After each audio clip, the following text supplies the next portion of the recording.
ਅੱਜ ਤੁਹਾਨੂੰ ਇੱਕ ਅਜਿਹੇ ਇਤਿਹਾਸਕ ਬੱਸ ਸਟੈਂਡ ਦੀਆਂ ਤਸਵੀਰਾਂ ਦਿਖਾਉਣ ਜਾ ਰਹੇ ਹਾਂ ਜਿਹੜਾ ਬਣਿਆ ਤਾਂ 700 ਕਰੋੜ ਦੀ ਲਾਗਤ ਦੇ ਨਾਲ ਆ, ਪਰ ਇੱਕ ਅਜਿਹਾ ਇਤਿਹਾਸਕ ਬੱਸ ਸਟੈਂਡ ਹੈ ਜਿੱਥੇ ਬੱਸਾਂ ਸਿਰਫ ਫੇਰਾ ਪਾ ਕੇ ਮੁੜ ਜਾਂਦੀਆਂ ਨੇ। ਇੱਕ ਤੇ ਬਾਬਾ ਬੰਦਾ ਸਿੰਘ ਬਹਾਦਰ ਜੀ ਹੋਰਾਂ ਦੇ ਨਾਂ ਦੇ ਉੱਤੇ ਇਹ ਬੱਸ ਸਟੈਂਡ ਬਣਾਇਆ ਗਿਆ। ਇਹਦੀ ਹਾਲਤ ਦੇਖੋ, ਸ਼ੀਸ਼ੇ ਟੁੱਟੇ ਹੋਏ ਨੇ। ਅੰਦਰ ਤੁਸੀਂ ਵੇਖੋਗੇ ਲੋਕ ਘੱਟ, ਕਬੂਤਰ ਜ਼ਿਆਦਾ, ਕਬੂਤਰਖਾਨਾ ਵੱਧ ਲੱਗ ਰਿਹਾ ਇਹ 700 ਕਰੋੜ ਦੇ ਵਿੱਚ। ਵੈਸੇ ਤਾਂ ਪੰਜਾਬ ਦੇ ਵਿੱਚ ਇਹ ਕਿਣਕਾ ਮੈਂ ਕਹਿੰਦਾ ਪੰਜਾਬ ਦਾ ਕਿਤੇ ਵੀ ਕੋਈ ਕਿਰਤੀ ਹੈ, ਚਾਹੇ ਕੋਈ ਸਿੱਖ ਹੈ, ਚਾਹੇ ਕੋਈ ਹੋਰ ਹੈ, ਇਹਨਾਂ ਦੀ ਬਦੌਲਤ ਅੱਜ ਉਹ ਚਾਹੇ ਖੇਤੀ ਕਰਦਾ, ਆਪਦੀ ਕਿਰਤ ਕਰਦਾ, ਕਿ ਇਹਨਾਂ ਯੋਧਿਆਂ ਨੇ ਉਹਨਾਂ ਨੂੰ ਹੱਕ ਦਵਾਇਆ, ਸਾਨੂੰ ਮਾਲਕਾਂ ਜ਼ਮੀਨਾਂ ਤੇ ਬਣਾਇਆ। ਜਿਸ ਜਗ੍ਹਾ ਦੇ ਉੱਤੇ ਇਹਨਾਂ ਦੀ ਨਾਮ ਦੇ ਉੱਤੇ ਅੰਤਰਰਾਜੀ ਬੱਸ ਅੱਡਾ ਟਰਮੀਨਲ ਸਰਕਾਰ ਨੇ ਸ਼ੁਰੂ ਕੀਤਾ ਸੀ, ਅੱਜ ਉਹ ਦੁਖਾਰੀ ਉਹ ਸਮੇਂ ਦੀ ਗਾਥਾ ਭਾਰਾ ਤੁਹਾਨੂੰ ਆਪ ਬਿਆਨ ਕਰਦਾ ਹੈ ਵੀ ਕੀ ਹਾਲਾਤ ਉਸ ਬੁੱਤ ਦੇ ਨੇ। ਦੇਖੋ ਤੁਹਾਡੇ ਸਾਹਮਣੇ ਕੀ ਲਿਖਿਆ ਵਾ, ਛੈਣੇ ਛੈਣੇ ਛੈਣੇ ਲੌਂਗ ਤਬੀਤੜੀਆਂ ਪਤਲੀ ਨਾਰ ਦੇ ਗਹਿਣੇ। ਇਹ ਸਾਡਾ ਕਿਹੜਾ ਸੱਭਿਆਚਾਰ ਹੈ? ਮੈਨੂੰ ਤਾਂ ਸਮਝ ਨਹੀਂ ਲੱਗਦਾ ਵੀ ਇਹ ਕੰਜਰ ਲੋਕਾਂ ਨੇ ਜਿਸ ਤਰ੍ਹਾਂ ਦੀ ਇਹਨਾਂ ਦੀ ਆਪ ਦੀ ਨੇਚਰ, ਆਪ ਦੀ ਸੋਚ ਹੈ, ਉਸ ਦੇ ਮੁਤਾਬਕ ਇਹਨਾਂ ਨੇ ਆਪ ਦਾ ਸੱਭਿਆਚਾਰ ਲਿਖ ਲਿਆ, ਲੇਕਿਨ ਇਹ ਸਾਡਾ ਸੱਭਿਆਚਾਰ ਨਹੀਂ, ਇਹ ਬਾਬਾ ਬੰਦਾ ਸਿੰਘ ਬਹਾਦਰ ਦੇ ਨਾਲ ਰਿਲੇਟਿਵ ਸੱਭਿਆਚਾਰ ਨਹੀਂ। ਇਹ ਉਹੀ ਬੱਸ ਸਟੈਂਡ ਹੈ ਜਿਹੜਾ 16 ਦਸੰਬਰ 2016 ਨੂੰ ਪ੍ਰਕਾਸ਼ ਸਿੰਘ ਬਾਦਲ ਦੇ ਵੱਲੋਂ ਤੇ ਮਾਨਯੋਗ ਉਸ ਵੇਲੇ ਦੇ ਉਪ ਮੁੱਖ ਮੰਤਰੀ ਸੁਖਬੀਰ ਸਿੰਘ ਬਾਦਲ ਹੋਰਾਂ ਦੇ ਵੱਲੋਂ ਜਿਹਦਾ ਉਦਘਾਟਨ ਕੀਤਾ ਜਾਂਦਾ ਹੈ ਤੇ ਕਿਹਾ ਜਾਂਦਾ ਵੀ ਲੋਕਾਂ ਦੇ ਲਈ ਜਾਂ ਮੋਹਾਲੀ ਦੇ ਵਿੱਚ ਇੱਕ ਅਜਿਹਾ ਬੱਸ ਸਟੈਂਡ ਆਇਆ ਜਿਹਦੇ ਬਾਰੇ ਚਰਚਾ ਹੋਇਆ ਕਰੇਗੀ। ਤੇ ਸੱਚਮੁੱਚ ਅੱਜ ਦੇਖੋ ਜੀ 2022 ਆ ਗਿਆ, ਚਰਚਾ ਕਰਨ ਲੱਗੇ ਆ। ਥੁੱਕਣਾ ਮਨਾ ਹੈ ਇੱਥੇ, ਮਤਲਬ ਕਿ ਵਿਅਕਤੀ ਤੁਸੀਂ ਲਿਖਤਾ, ਬੰਦਾ ਕੋਈ ਆਉਂਦਾ ਨਹੀਂ ਇੱਥੇ। ਮੈਂ ਕਹਿੰਦਾ ਮੂਹਰੇ ਲਿਖ ਦਿਓ ਕਬੂਤਰਾਂ ਨੂੰ ਬੇਨਤੀ, ਥੁੱਕਣਾ ਮਨਾ ਹੈ, ਬਿੱਠ ਕਰ ਸਕਦੇ। ਬਾਬਾ ਕਰਤਾਰ ਸਿੰਘ ਸਰਾਭੇ ਨੇ ਲਿਖਿਆ ਸੀ ਕਿ ਇੱਕ ਸਦਾ ਜੀਵਣਾ ਨਹੀਂ ਜਹਾਨ ਅੰਦਰ, ਖਿੱਲੀ ਰਹੇਗੀ ਸਦਾ ਗੁਲਜ਼ਾਰ ਨਹੀਂ, ਸਦਾ ਕੂੜਦੀ ਰਹੇ ਨਾ ਯਾਰ ਸ਼ਾਹੀ, ਸਦਾ ਜਾਬਰਾਂ ਹੱਥ ਤਲਵਾਰ ਨਹੀਂ, ਰੰਗ ਬਦਲਦੀ ਰਹੇਗੀ ਸਦਾ ਕੁਦਰਤ, ਬਣਦਾ ਵਕਤ ਕਿਸੇ ਦਾ ਯਾਰ ਨਹੀਂ, ਹੋਸੀ ਧਰਮ ਦੀ ਜਿੱਤ ਅਖੀਰ ਬੰਦੇ, ਬੇੜੀ ਪਾਪ ਦੀ ਲੱਗਣੀ ਪਾਰ ਨਹੀਂ। ਸੋ ਸੁਖਬੀਰ ਬਾਦਲ ਨੂੰ ਵੀ ਇਹ ਚੇਤੇ ਕਰਨਾ ਚਾਹੀਦਾ ਹੈ ਵੀ ਤੁਸੀਂ ਜੋ ਵੀ ਕੁਝ ਕੀਤਾ ਤੁਸੀਂ ਚੰਗਾ ਨਹੀਂ ਕੀਤਾ। ਦਿਖਾਰਮਾ ਜੀ ਦੇਖੋ, ਸੁਣਨੀ ਕੁੜੀਏ ਨਖਰੇ ਵਾਲੀਏ, ਅਸੀਂ ਆ ਤੇਰੇ ਚੇਲੇ, ਨੀ ਤੈਨੂੰ ਲੈ ਦੂੰ ਲਹਿੰਗਾ, ਚੱਲ ਵਿਸਾਖੀ ਵਾਲੇ ਮੇਲੇ। ਮਤਲਬ ਕਿ ਇਹ ਗੱਲ ਆ ਗਈ ਸੂਏ ਵਿੱਚ ਚੀਰੇ ਵਾਲਿਆ, ਮੈਂ ਕਹਿੰਦੀ ਆ ਕਰ ਛਤਰੀ ਦੀ ਛਾਂ ਛਾਵੇਂ ਬਹਿਨੀ ਆ। ਤੇ ਇਹ ਚੀਜ਼ਾਂ ਜਿਹੜੀਆਂ ਹੈਗੀਆਂ, ਇਹ ਤੁਹਾਨੂੰ ਲੱਗਦਾ ਵੀ ਸਾਡੇ ਸੱਭਿਆਚਾਰ ਦੇ ਨਾਲ ਰਿਲੇਟਡ ਜਿਹੜੀਆਂ ਗੱਲਾਂ ਕੀਤੀਆਂ ਗਈਆਂ? ਵੀਰੇ ਕੋਈ ਸਾਡਾ ਸੱਭਿਆਚਾਰ ਨਹੀਂ ਹੈਗਾ, ਜਿਹੜਾ ਖਾਲਸੇ ਦਾ ਸੱਭਿਆਚਾਰ ਇਹ ਅਲੱਗ ਹੈ। ਇਹ ਸਾਨੂੰ ਕੋਈ ਹੋਰ ਕਾਮਰੇਡ ਭਾਸ਼ਾ ਦਾ ਰੰਗ ਦੇਣਾ ਚਾਹੁੰਦੇ ਨੇ ਲੋਕ। ਇਹ ਤਾਂ ਪੰਥਕ ਹੈ ਬਾਈ। ਯਾਰ ਕੌਣ ਕਹਿੰਦਾ ਵੀਰੇ ਪੰਥਕ ਪਾਰਟੀ ਹੈ? ਇਹਨਾਂ ਲੋਕਾਂ ਨੇ ਤਾਂ ਕੋਈ ਪੰਥਕ ਛੱਡਿਆ ਨਹੀਂ ਸਾਡਾ। ਇਹਨੂੰ ਬੱਸ ਅੱਡਾ ਘੱਟ ਨਸ਼ੇੜੀ ਅੱਡਾ ਵੱਧ ਕਹਿ ਲਈਏ ਤਾਂ ਚੰਗਾ ਹੋਊਗਾ, ਕਿਉਂਕਿ ਦੇਖੋ ਜੀ ਇੱਥੇ ਲਾਈਟਾਂ ਲੂਟਾਂ ਲਾਈਆਂ ਹੋਣੀਆਂ, ਚੱਕ ਲੈ ਕੇ ਪਤੰਦਰ ਪੱਟ ਕੇ ਆ ਕਰਿਓ ਇੱਥੇ ਨੂੰ ਮੇਰੇ ਹੱਥ ਕੋਲ ਨੂੰ। ਇਹ ਆ ਲਓ ਜੀ, ਆ ਲਓ। ਅੱਜ ਇੱਥੇ ਬੱਸਾਂ ਆਉਣੀਆਂ ਤੇ ਟਾਇਰਾਂ ਦੇ ਉੱਤੋਂ ਦੀ ਉੱਡ ਕੇ ਹੀ ਲੰਘ ਜਾਂਦੀਆਂ ਹੈ, ਖਾਣੇ ਦੀ ਜ਼ਰੂਰਤ ਨਹੀਂ। ਅੱਜ ਮੇਰੇ ਖਿਆਲ 'ਚ ਅੰਗਰੇਜ਼ ਵੀਰ ਵੀ ਦੇਖਣਗੇ ਇੱਥੇ ਵੀ ਇਹ ਦੁਨੀਆ ਦਾ ਪਹਿਲਾ ਬੱਸ ਅੱਡਾ ਹੈ ਜਿੱਥੇ ਬੱਸ ਆਉਂਦੀ ਹੈ ਸਟਾਪ ਨਹੀਂ ਹੁੰਦੀ ਬਿਲਕੁਲ ਵੀ, ਪੈਰ ਧਰਤੀ ਦੇ ਟਾਇਰ ਤਾਂ ਲਾਉਂਦੀ ਨਹੀਂ ਹੈਗੀ, ਬਾਹਰੋਂ ਬਾਹਰ ਦੌੜ ਜਾਂਦੀ ਹੈ। ਪਰ ਮੈਂ ਭਗਵੰਤ ਮਾਨ ਸਰਕਾਰ ਦੇ ਧਿਆਨ ਦੇ ਵਿੱਚ ਇਸ ਕਰਕੇ ਅਸੀਂ ਲਿਆ ਰਹੇ ਹਾਂ, ਅਸੀਂ ਉਹਨਾਂ ਨੂੰ ਕੋਈ ਬਲੇਮ ਨਹੀਂ ਕਰਦੇ। ਨਵੀਂ ਸਰਕਾਰ ਆਈ ਹੈ, ਸਿਰਫ ਉਹਨਾਂ ਦੇ ਧਿਆਨ ਦੇ ਵਿੱਚ ਲਿਆਉਣ ਦੇ ਲਈ ਆਏ ਹਾਂ ਵੀ ਇੱਕ ਤਾਂ ਜੀ ਇਤਰਾਜ਼ ਹੈ ਸਿੱਖ ਸੰਗਤਾਂ ਦਾ, ਉਹ ਵੀਰ ਜੀ ਆਏ ਨੇ, ਉਹਨਾਂ ਦਾ ਵੀ ਇਤਰਾਜ਼ ਹੈ, ਔਰ ਨਾਲ ਹੋਰ ਸੰਗਤਾਂ ਵੀ ਜਿਹੜੀਆਂ ਇਤਰਾਜ਼ ਕਰਦੀਆਂ, ਅਸੀਂ ਵੀ ਕਰਦੇ ਹਾਂ। ਇੱਕ ਸਿੱਖ ਹੋਣ ਦੇ ਨਾਤੇ ਅਸੀਂ ਵੀ ਕਰਦੇ ਹਾਂ ਵੀ ਜਿੱਥੇ ਬਾਬਾ ਬੰਦਾ ਸਿੰਘ ਬਹਾਦਰ ਜੀ ਦਾ ਨਾਂ ਹੈ ਉੱਥੇ ਤੁਸੀਂ ਧੀਆਂ ਦੇ ਭੈਣਾਂ ਦੇ ਲੱਕ ਮਿਣੀ ਜਾਂਦੇ ਆ।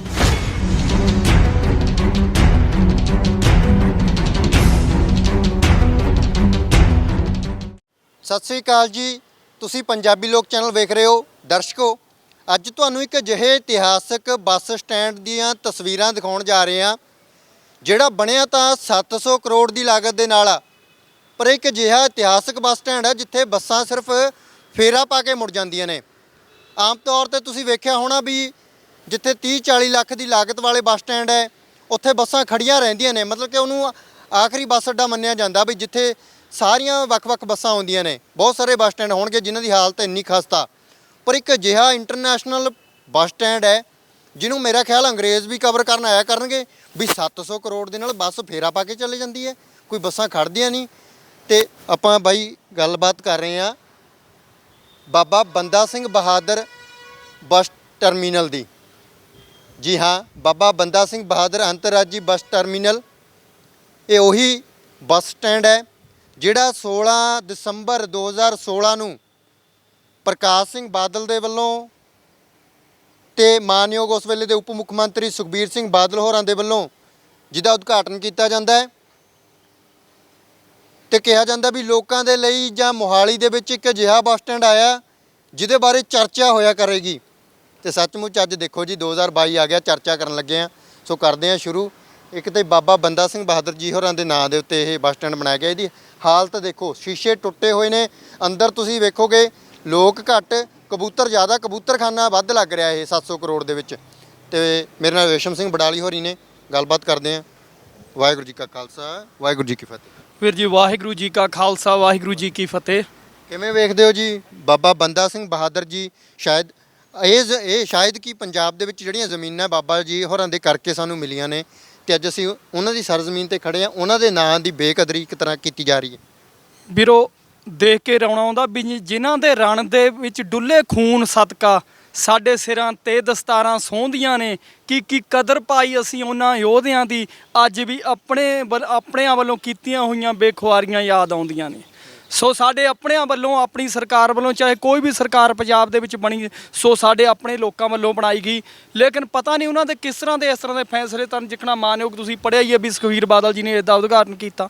ਲੇਕਿਨ ਸਾਨੂੰ ਪਤਾ ਹੀ ਲੱਗਦਾ ਵੀ ਇਹਨਾਂ ਨੂੰ, ਇਹ ਲੋਕਾਂ ਨੂੰ ਕਿਸ ਤਰ੍ਹਾਂ ਇਹ ਲੋਕਾਂ ਦੇ ਵਿੱਚ ਦੁਆਰੇ ਫੇਰ ਮੂੰਹ ਦਿਖਾਉਣੇ। ਦੇਖੋ ਅੱਜ ਅਸੀਂ ਉਸ ਯੋਧੇ ਦੀ ਇਤਿਹਾਸ ਇੱਕ ਲਿਖਿਆ, ਜਦੋਂ ਕਿਸੇ ਨਾਮ ਦੇ ਉੱਤੇ ਇਹਨਾਂ ਯੋਧਿਆਂ ਦਾ ਨਾਮ ਲਿਖਿਆ ਜਾਂਦਾ ਹੈ ਨਾ, ਸੋ ਉਹਨਾਂ ਦਾ, ਚਲੋ ਇਹਨਾਂ ਦਾ ਨਾਮ ਲਿਖਿਆ ਗਿਆ। ਵੈਸੇ ਤਾਂ ਪੰਜਾਬ ਦੇ ਵਿੱਚ ਇਹ ਕਿਣਕਾ ਮੈਂ ਕਹਿੰਦਾ ਪੰਜਾਬ ਦਾ ਕਿਤੇ ਵੀ ਕੋਈ ਕਿਰਤੀ ਹੈ, ਚਾਹੇ ਕੋਈ ਸਿੱਖ ਹੈ, ਚਾਹੇ ਕੋਈ ਹੋਰ ਹੈ, ਇਹਨਾਂ ਦੀ ਬਦੌਲਤ ਅੱਜ ਉਹ ਚਾਹੇ ਖੇਤੀ ਕਰਦਾ, ਆਪਦੀ ਕਿਰਤ ਕਰਦਾ, ਕਿ ਇਹਨਾਂ ਯੋਧਿਆਂ ਨੇ ਉਹਨਾਂ ਨੂੰ ਹੱਕ ਦਵਾਇਆ, ਸਾਨੂੰ ਮਾਲਕਾਨ ਜ਼ਮੀਨਾਂ ਦੇ ਬਣਾਇਆ।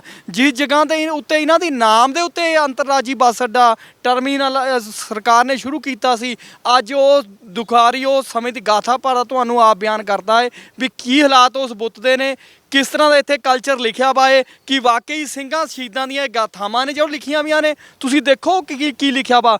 ਇਹਨਾਂ ਨੇ ਕਿਤੇ ਲਿਖ ਕੇ ਲਾਇਆ ਵੀ ਬਾਬਾ ਬੰਦਾ ਸਿੰਘ ਬਹਾਦਰ ਉਹ ਸੂਰਮਾ ਸੀ ਜਦੋਂ 1708 ਦੇ ਵਿੱਚ ਕਲਗੀਧਰ ਪਿਤਾ ਬਾਬਾ ਜੀ ਨੂੰ ਮਿਲਦੇ ਸਨ ਤਾਂ ਨੰਦੇੜ ਦੇ ਵਿੱਚ ਜਾ ਕੇ 1710 ਦੇ ਵਿੱਚ 2 ਸਾਲ ਬਾਅਦ ਆ ਕੇ ਆਪਣਾ ਸਰਹੰਦ ਫਤਿਹ ਕਰਤੀ ਸੀ, ਚੱਪੜਚਿੜੀ ਦਾ ਮੈਦਾਨ ਫਤਿਹ ਕਰਤਾ ਸੀ ਇਸ ਯੋਧੇ ਨੇ। ਤੇ ਬਾਈ ਜੀ ਜਦੋਂ ਆਪਾਂ ਕਿਸੇ ਦੀ ਯਾਦ ਦੇ ਵਿੱਚ ਕੋਈ, ਆਪਾਂ ਅੱਗੇ ਨੂੰ ਆ ਜਾਈਏ, ਜਦੋਂ ਆਪਾਂ ਕਿਸੇ ਦੀ ਯਾਦ ਦੇ ਵਿੱਚ ਕੋਈ ਚੀਜ਼ ਬਣਾਉਂਦੇ ਆ, ਜੇ ਕੋਈ ਲੇਖਕ ਹੈ, ਰਾਈਟਰ ਹੈ, ਉਹਦੀ ਯਾਦ ਦੇ ਵਿੱਚ ਕੁਝ ਕਰਤਾ ਤਾਂ ਉਹਦੇ ਮੁਤਲਕ ਚੀਜ਼ਾਂ ਲਿਖੀਆਂ ਜਾਂਦੀਆਂ। ਤਾਂ ਬਾਬਾ ਜੀ ਤਾਂ ਮਤਲਬ ਕਿ ਨਾ ਉਹਨਾਂ ਨੇ ਇੱਟ ਦੇ ਨਾਲ ਇੱਟ ਖੜਕਾਤੀ ਸਰਹੰਦ ਦੀ, ਮੁਗਲਾਂ ਦੀ। ਔਰ ਕੀ ਬਾਬਾ ਜੀ ਆ ਵੀ ਲਿਖਦੇ ਸੀਗੇ? ਆ ਦੇਖਿਓ ਕੀ ਲਿਖਿਆ ਹੋਇਆ ਜੀ, ਇਹਨਾਂ ਨੇ ਦੱਸਿਓ ਮਾੜਾ ਜਿਹਾ, ਪੜ੍ਹ ਕੇ ਵੀ ਸੁਣਾਇਓ ਥੋੜ੍ਹਾ ਜਿਹਾ। ਵੀਰੇ ਅਸੀਂ ਕਦੇ ਨਾ ਇਸ ਤਰ੍ਹਾਂ ਚੀਜ਼ਾਂ ਕਿ ਧਿਆਨ ਨਹੀਂ ਦਿੱਤਾ। ਦੇਖੋ ਤੁਹਾਡੇ ਸਾਹਮਣੇ ਕੀ ਲਿਖਿਆ ਵਾ, ਛੈਣੇ ਛੈਣੇ ਛੈਣੇ ਲੌਂਗ ਤਬੀਤੜੀਆਂ ਪਤਲੀ ਨਾਰ ਦੇ ਗਹਿਣੇ। ਇਹ ਸਾਡਾ ਕਿਹੜਾ ਸੱਭਿਆਚਾਰ ਹੈ? ਮੈਨੂੰ ਤਾਂ ਸਮਝ ਨਹੀਂ ਲੱਗਦਾ ਵੀ ਇਹ ਕੰਜਰ ਲੋਕਾਂ ਨੇ ਜਿਸ ਤਰ੍ਹਾਂ ਦੀ ਇਹਨਾਂ ਦੀ ਆਪ ਦੀ ਨੇਚਰ ਹੈ, ਆਪ ਦੀ ਸੋਚ ਹੈ, ਉਸ ਦੇ ਮੁਤਾਬਕ ਇਹਨਾਂ ਨੇ ਆਪ ਦਾ ਸੱਭਿਆਚਾਰ ਲਿਖ ਲਿਆ। ਲੇਕਿਨ ਇਹ ਸਾਡਾ ਸੱਭਿਆਚਾਰ ਨਹੀਂ, ਇਹ ਬਾਬਾ ਬੰਦਾ ਸਿੰਘ ਬਹਾਦਰ ਦੇ ਨਾਲ ਰਿਲੇਟਿਵ ਸੱਭਿਆਚਾਰ ਨਹੀਂ। ਇੱਥੇ ਉਹਨਾਂ ਯੋਧਿਆਂ ਦਾ ਸੱਭਿਆਚਾਰ ਲਿਖਿਆ ਹੋ ਸਕਦਾ ਸੀ ਜਿਨ੍ਹਾਂ ਨੇ ਬਾਬਾ ਬਾਜ ਸਿੰਘ ਵਰਗੇ, ਜਿਨ੍ਹਾਂ ਨੇ ਰਣ ਦੇ ਵਿੱਚ ਕਿਸ ਤਰ੍ਹਾਂ ਦੁਸ਼ਮਣਾਂ ਦੇ ਛੱਕੇ ਛਡਾਏ। ਇੱਥੇ ਬਾਬਾ ਅਜੇ ਸਿੰਘ ਬਾਰੇ ਲਿਖਿਆ ਜਾ ਸਕਦਾ ਸੀ ਵੀ ਜਿਹੜਾ ਪੌਣੇ 5 ਸਾਲ ਦਾ ਬੱਚਾ, ਜਿਨ੍ਹਾਂ ਨੇ ਆਪਣਾ ਕਿਸੇ ਤਰੀਕੇ ਦਾ ਵੀ ਕੋਈ ਈਨ ਨਹੀਂ ਕਬੂਲ ਕੀਤਾ ਤੇ ਬਾਬਾ ਬੰਦਾ ਸਿੰਘ ਬਹਾਦਰ ਦਾ ਉਹਦਾ ਬੱਚੇ ਦਾ ਦਿਲ ਕੱਢ ਕੇ ਬਾਬਾ ਬੰਦਾ ਸਿੰਘ ਬਹਾਦਰ ਦੇ ਮੁਖ ਤੇ ਪਾਇਆ ਗਿਆ। ਇੱਕ ਨਹੀਂ ਕਿਸ ਤਰ੍ਹਾਂ ਸ਼ਹੀਦਾਂ ਉਹਨਾਂ ਨੂੰ, ਸੂਰਮਿਆਂ ਨੂੰ ਤਸੀਹੇ ਦਿੱਤੇ ਗਏ। ਉਹਨਾਂ ਦਾ ਇੱਥੇ ਤਾਂ ਲਿਖਣਾ ਚਾਹੀਦਾ ਸੀ, ਜੱਗ ਵਿੱਚ ਮਿਲੇ ਨਾ ਮਿਸਾਲ ਬਾਜਾਂ ਵਾਲਿਆ, ਤੇਰੀ ਕੁਰਬਾਨੀ ਹੈ ਕਮਾਲ ਬਾਜਾਂ ਵਾਲਿਆ। ਹੋਰ ਬਹੁਤ ਸਾਰੀਆਂ ਕਵਿਤਾਵਾਂ ਮਿਲ ਜਾਂਦੀਆਂ ਜਾਂ ਗੀਤ ਮਿਲ ਜਾਂਦੇ, ਉਹ ਲਿਖਦੇ। ਇੱਥੇ ਬੜਾ ਕੁਝ ਲਿਖ ਹੋ ਸਕਦਾ ਸੀ। ਇੱਥੇ ਭਾਈ ਕਰਤਾਰ ਸਿੰਘ ਸਰਾਭੇ ਦੀਆਂ, ਇੱਥੇ ਬਾਬਾ ਜਿਹੜੇ ਬੱਬਰ ਸੂਰਮੇ ਸਨ ਉਹਨਾਂ ਦੀਆਂ ਲਿਖਤਾਂ ਲਿਖੀਆਂ ਜਾ ਸਕਦੀਆਂ ਸਨ, ਜਿਹੜੀਆਂ ਲਿਖਤਾਂ ਕਿਸੇ ਤਰੀਕੇ ਨਾਲ ਸਾਡੇ ਦੇਸ਼ ਨੇ ਈਰਖਾਬਸ ਹੋ ਕੇ, ਇੱਕ ਈਰਖਾਬਸ ਹੋ ਕੇ ਨਾ ਸੂਰਮਿਆਂ ਦੀਆਂ ਕਵਿਤਾਵਾਂ ਨੂੰ ਵਿੱਚ ਨਹੀਂ ਜੇ ਲਿਆਂਦਾ, ਉਹ ਸਾਤੋਂ ਬੜਾ ਦੂਰ ਰੱਖਿਆ ਵੀ ਕਿਸੇ ਤਰੀਕੇ ਨਾਲ ਪੰਜਾਬੀਆਂ ਨੂੰ ਪਤਾ ਹੀ ਨਾ ਲੱਗੇ। ਅਸੀਂ ਤਾਂ ਸਿਰਫ ਇੰਨੀ ਗੱਲ ਪੜ੍ਹਦੇ ਰੱਖੇ ਵੀ ਹਾਂਜੀ ਦੇਸ਼ ਵਾਸੀਓ ਰੱਖਣਾ ਯਾਦ ਸਾਨੂੰ, ਕਿਤੇ ਦਿਲਾਂ 'ਚੋਂ ਨਾ ਭੁਲਾ ਜਾਣਾ, ਖਾਤਰ ਵਤਨ ਦੀ ਲੱਗੇ ਹਾਂ ਚੰਡ ਫਾਸੀ, ਕਿਤੇ ਵੇਖ ਕੇ ਨਾ ਘਬਰਾ ਜਾਣਾ। ਲੇਕਿਨ ਉਹਨਾਂ ਲੋਕਾਂ ਨੇ ਸਾਨੂੰ ਪਿੱਛੇ ਕਰਕੇ ਰੱਖਤਾ। ਇਹ ਕਦੇ ਨਹੀਂ ਦੱਸਿਆ ਵੀ ਬਾਬਾ ਕਰਤਾਰ ਸਿੰਘ ਸਰਾਭੇ ਨੇ ਲਿਖਿਆ ਸੀ ਕਿ ਸਦਾ ਜੀਵਣਾ ਨਹੀਂ ਜਹਾਨ ਅੰਦਰ, ਖਿੱਲੀ ਰਹੇਗੀ ਸਦਾ ਗੁਲਜ਼ਾਰ ਨਹੀਂ, ਸਦਾ ਕੂੜਦੀ ਰਹੇ ਨਾ ਯਾਰ ਸ਼ਾਹੀ, ਸਦਾ ਜਾਬਰਾਂ ਹੱਥ ਤਲਵਾਰ ਨਹੀਂ, ਰੰਗ ਰੰਗ ਬਦਲਦੀ ਰਹੇਗੀ ਸਦਾ ਕੁਦਰਤ, ਬਣਦਾ ਵਕਤ ਕਿਸੇ ਦਾ ਯਾਰ ਨਹੀਂ, ਹੋਸੀ ਧਰਮ ਦੀ ਜਿੱਤ ਅਖੀਰ ਬੰਦੇ, ਬੇੜੀ ਪਾਪ ਦੀ ਲੱਗਣੀ ਪਾਰ ਨਹੀਂ। ਸੋ ਸੁਖਬੀਰ ਬਾਦਲ ਨੂੰ ਵੀ ਇਹ ਚੇਤੇ ਕਰਨਾ ਚਾਹੀਦਾ ਏ ਵੀ ਤੁਸੀਂ ਜੋ ਵੀ ਕੁਝ ਕੀਤਾ ਤੁਸੀਂ ਚੰਗਾ ਨਹੀਂ ਕੀਤਾ। ਜੇ ਤੁਸੀਂ ਆਪਦੇ ਸਮੇਂ ਦੇ ਵਿੱਚ ਸਾਡੇ ਇਤਿਹਾਸ ਦੇ ਨਾਲ, ਕਿਉਂਕਿ ਤੁਸੀਂ ਇੱਕ ਸਿੱਖ ਸੰਸਥਾਵਾਂ ਨਾਲ ਵੀ ਜੁੜੇ ਹੋਏ ਸਨ, ਐਜੀਪੀਸੀ ਤੁਹਾਡੇ ਨਾਲ ਜੁੜੀ ਹੋਈ ਸੀ, ਕਿਉਂਕਿ ਤੁਹਾਡੇ ਕਹੇ ਤੋਂ ਜਥੇਦਾਰ ਲੱਗਦੇ ਰਹੇ, ਤੁਹਾਡੇ ਕਹੇ ਤੋਂ ਹੁਕੂਮਤ ਚੱਲਦੀ ਰਹੀ ਹੈ। ਤਾਂ ਕਰਕੇ ਤੁਹਾਨੂੰ ਲੋਕਾਂ ਨੂੰ ਸੋਝੀ ਚਾਹੀਦੀ ਵੀ ਤੁਸੀਂ ਸਿੱਖ ਬਾਣਾ ਪਾ ਕੇ ਕਿਸ ਤਰ੍ਹਾਂ ਤੁਸੀਂ ਸਿੱਖ ਪਰੰਪਰਾ ਦੇ ਨਾਲ ਖਿਲਵਾੜ ਕੀਤੀ। ਇਹ ਅੱਜ ਬੜੀ ਤਰਸਯੋਗ ਗੱਲ ਹੈ। ਅਸੀਂ ਮੌਜੂਦਾ ਸਰਕਾਰ ਨੂੰ ਵੀ ਜ਼ਰੂਰ ਆਖਾਂਗੇ ਵੀ ਜੇ ਉਹਨਾਂ ਲੋਕਾਂ ਨੇ ਨਲਾਇਕੀਆਂ ਕੀਤੀਆਂ ਹੈ ਤਾਂ ਤੁਸੀਂ ਜ਼ਰੂਰ ਇਹ ਚੀਜ਼ ਨੂੰ ਉਸੇ ਤਰ੍ਹਾਂ ਦੀ ਦਿੱਖ ਦਿਓ ਜੋ ਸਾਡੇ ਸੂਰਮਿਆਂ ਦਾ ਇਤਿਹਾਸ ਹੈ। ਉਹ ਇੱਥੇ ਬਾਬਾ ਬਾਦ ਸਿੰਘ ਉਹਨਾਂ ਦੀਆਂ ਨਾਲ ਦੇ ਜਿੰਨੇ ਵੀ ਸਿੰਘ ਸੂਰਮੇ ਸਨ ਉਹਨਾਂ ਦੀਆਂ ਫੋਟੋਆਂ ਲੱਗਣ, ਚਾਹੇ ਜਿਸ ਤਰ੍ਹਾਂ ਮਰਜ਼ੀ ਉਹਨਾਂ ਦੇ ਬਾਬਤ ਲਿਖਿਆ ਜਾਵੇ, ਅਤੇ ਹੋਰ ਵੀ ਕਾਫੀ ਚੀਜ਼ਾਂ ਲੱਗ ਸਕਦੀਆਂ ਨੇ, ਜਿਸ ਤਰ੍ਹਾਂ ਚਾਹੇ ਕਵਿਤਾਵਾਂ ਲਿਖੀਆਂ ਜਾਣ, ਚਾਹੇ ਉਹਨਾਂ ਦੇ ਰਿਲੇਟਿਵ ਸਿੱਖ ਇਤਿਹਾਸ ਲਿਖਿਆ ਜਾਵੇ। ਮਾਤਾ ਭਾਗ ਕੌਰ ਕਿੰਨੀਆਂ ਸੂਰਬੀਰ ਯੋਧੇ ਹੋਏ ਆ ਇਤਿਹਾਸ ਦੇ ਵਿੱਚ, ਕਿੰਨੀ ਅਨੇਕਾਂ ਹੋਏ ਇੱਥੇ। ਇਹ ਕਿਵੇਂ ਵੇਖਦੇ ਹੋ ਹੁਣ ਤੁਸੀਂ? ਇਹ ਦੇਖੋ, ਹੋਰ ਵੀ ਮੈਂ ਤੁਹਾਨੂੰ ਦਿਖਾ ਦਵਾਂ ਜੀ। ਦੇਖੋ, ਸੁਣਨੀ ਕੁੜੀਏ ਨਖਰੇ ਵਾਲੀਏ, ਅਸੀਂ ਆ ਤੇਰੇ ਚੇਲੇ, ਨੀ ਤੈਨੂੰ ਲੈ ਦੂੰ ਲਹਿੰਗਾ, ਚੱਲ ਵਿਸਾਖੀ ਵਾਲੇ ਮੇਲੇ। ਮਤਲਬ ਕਿ ਇਹ ਗੱਲ ਆ ਗਈ, ਸੂਏ ਵੇ ਚੀਰੇ ਵਾਲਿਆ ਮੈਂ ਕਹਿੰਦੀ ਆ, ਕਰ ਛਤਰੀ ਦੀ ਛਾਂ ਛਾਵੇਂ ਬਹਿੰਦੀ ਆ। ਤੇ ਇਹ ਚੀਜ਼ਾਂ ਜਿਹੜੀਆਂ ਹੈਗੀਆਂ, ਇਹ ਤੁਹਾਨੂੰ ਲੱਗਦਾ ਵੀ ਸਾਡੇ ਸੱਭਿਆਚਾਰ ਦੇ ਨਾਲ ਰਿਲੇਟਡ ਜਿਹੜੀਆਂ ਗੱਲਾਂ ਕੀਤੀਆਂ ਗਈਆਂ, ਜੇ ਚਲੋ ਸੱਭਿਆਚਾਰ ਦੇ ਨਾਲ ਹੋਣਗੀਆਂ ਵੀ, ਕਿ ਲੋਕਾਂ ਦੇ ਮੁਤਾਬਕ ਇਹ ਸੱਭਿਆਚਾਰ ਹੀ ਹੋਊਗਾ, ਪਰ ਨਾਮ ਤੇ ਬਾਬਾ ਬੰਦਾ ਸਿੰਘ ਬਹਾਦਰ ਦਾ ਲਿਖਿਆ ਗਿਆ ਨਾ ਮੋਰੇ ਕਿਹੜਾ ਰੰਗਲਾ ਪੰਜਾਬ ਕਰਕੇ ਲਿਖਦਾ ਇੱਥੇ ਜੀ ਵੀ ਰੰਗਲਾ ਪੰਜਾਬ ਬੱਸ ਸਟੈਂਡ। ਵੀਰੇ ਕੋਈ ਸਾਡਾ ਸੱਭਿਆਚਾਰ ਨਹੀਂ ਹੈਗਾ, ਜਿਹੜਾ ਖਾਲਸੇ ਦਾ ਸੱਭਿਆਚਾਰ ਇਹ ਲੱਗ ਹੈ। ਇਹ ਸਾਨੂੰ ਕੋਈ ਹੋਰ ਕਾਮਰੇਡ ਭਾਸ਼ਾ ਦਾ ਰੰਗ ਦੇਣਾ ਚਾਹੁੰਦੇ ਇਹ ਲੋਕ, ਜਿਹੜਾ ਜਿਨ੍ਹਾਂ ਨੇ ਲਿਖਿਆ। ਪਾਰਟੀ ਤਾਂ ਪੰਥਕ ਹੈ ਬਾਈ। ਯਾਰ ਕੌਣ ਕਹਿੰਦਾ ਵੀਰੇ ਪੰਥਕ ਪਾਰਟੀ ਹੈ? ਪੰਥਕ ਪਾਰਟੀ ਨੇ ਜਿੰਨੇ ਆਪਦੇ ਮੇਰੇ ਖਿਆਲ ਜਥੇਦਾਰ ਸਾਹਿਬਾਨ ਬੁਲਾਏ, ਉਹਦਾ ਤੁਹਾਡੇ ਸਾਹਮਣੇ ਹੁਣ ਦੇਖ ਲਓ, ਸੋਨਾ ਇਕੱਠਾ ਕਰਦੇ ਫੜੇ ਗਏ, ਪਟਨਾ ਸਾਹਿਬ ਤੋਂ ਹੀ ਫੜਿਆ ਗਿਆ ਜਿਹੜਾ ਸੋਨੇ ਦੀ ਚੋਰੀ ਕਰ ਰਿਹਾ ਜਥੇਦਾਰ। ਇਸ ਤਰ੍ਹਾਂ ਦੇ ਜਦੋਂ ਜਥੇਦਾਰ ਇਹ ਪੰਥਕ ਪਾਰਟੀ ਨੇ ਆਪਦੇ ਆਪਣੇ ਇਸ ਤਰ੍ਹਾਂ ਦੇ ਬਣਾਏ ਨੇ, ਇਹ ਪੰਥ ਨੇ ਤਾਂ ਜਥੇਦਾਰ ਨਹੀਂ ਬਣਾਏ, ਪੰਥ ਨੇ ਤਾਂ ਭਾਈ ਜਗਤਾਰ ਸਿੰਘ ਹਵਾਰਾ ਬਣਾਇਆ ਸੀ। ਦੇਖ ਲਓ 10 ਲੱਖ ਦੇ ਇਕੱਠ ਨੇ ਚੱਬੇ ਦੀ ਧਰਤੀ ਦੇ ਮੈਦਾਨ ਦੇ ਵਿੱਚ ਬਣਾਇਆ ਸੀ, ਸੰਗਤ ਨੇ ਬਣਾਇਆ ਸੀ। ਲੇਕਿਨ ਹੁਣ ਇਹ ਲੋਕ, ਤੁਹਾਨੂੰ ਪਤਾ ਹੈ ਪੰਥਕ ਪਾਰਟੀ ਨਹੀਂ ਹੈਗੀ। ਪੰਥਕ ਬਣਨਾ ਬੜਾ ਔਖਾ ਹੈ, ਬੜਾ ਔਖਾ ਵੀਰੋ। ਉਸ ਉਹਨਾਂ ਉੱਥੇ ਸਿਰਾਂ ਦੇ ਮੁੱਲ ਪਏ ਨੇ। ਇਹਨਾਂ ਲੋਕਾਂ ਨੇ ਤਾਂ ਕੋਈ ਪੰਥਕ ਛੱਡਿਆ ਨਹੀਂ ਸਾਡਾ। ਦੇਖੋ ਜਦੋਂ ਸ੍ਰੀ ਅੰਮ੍ਰਿਤਸਰ ਨੂੰ ਜਾਂਦੇ ਉਦੋਂ ਕਿਸ ਤਰ੍ਹਾਂ ਦੀਆਂ ਤਸਵੀਰਾਂ, ਕਿਸ ਤਰ੍ਹਾਂ ਦਾ ਕਲਚਰ ਸੀ ਸਾਡਾ। ਉਦੋਂ ਉੱਥੋਂ ਵੀ ਸਿੰਘਾਂ ਨੇ ਮੋਰਚੇ ਲਾ ਕੇ ਉੱਥੋਂ ਉਸ ਤਰ੍ਹਾਂ ਦੀਆਂ ਤਸਵੀਰਾਂ ਹਟਾਈਆਂ ਵੀ ਇੱਥੇ ਇੱਕ ਸਿੱਖ ਕਲਚਰ ਦੀ ਦਿੱਖ ਦਿੱਤੀ ਜਾਵੇ। ਉਰੇ ਦੇਖੋ ਕਿਸ ਤਰ੍ਹਾਂ ਦੇ ਹਾਲਾਤ ਨੇ। ਤੁਹਾਨੂੰ ਕੀ ਲੱਗਦਾ ਵੀ ਇਹ ਲੋਕੇਸ਼ਨ ਨੂੰ ਕਿਉਂ ਚੁਣਿਆ ਗਿਆ ਉਸ ਪਾਰਟੀ ਦੇ, ਸਰਕਾਰ ਦੇ ਵੱਲੋਂ ਉਸ ਵੇਲੇ ਦੀ? ਹਾਲਾਂਕਿ ਇਹਦੀ ਤੁਕ ਕਿਤੇ ਬਣ ਤਾਂ ਰਹੀ ਨਹੀਂ ਹੈ ਵੀ ਹਾਂਜੀ ਵੀ ਜਾਂ ਤਾਂ ਇਹ ਸੈਂਟਰ ਪੈਂਦਾ ਹੁੰਦਾ ਵੀ ਹਾਂ ਬੱਸ ਸਟੈਂਡ 43 ਵਾਲਾ ਵੀ ਇੱਥੇ ਆ ਗਿਆ ਜੀ, ਸਾਰੇ ਆ ਗਏ। ਇਹੀ ਲੋਕੇਸ਼ਨ ਕਿਉਂ ਚੁਣੀ ਜਾਂਦੀ ਹੈ? ਬੱਸ ਸਟੈਂਡ ਤਾਂ ਪਹਿਲਾਂ ਹੀ ਸਾਡਾ ਸੀਗਾ ਅੰਬਸੰਭ ਦੇ ਨਾਲ।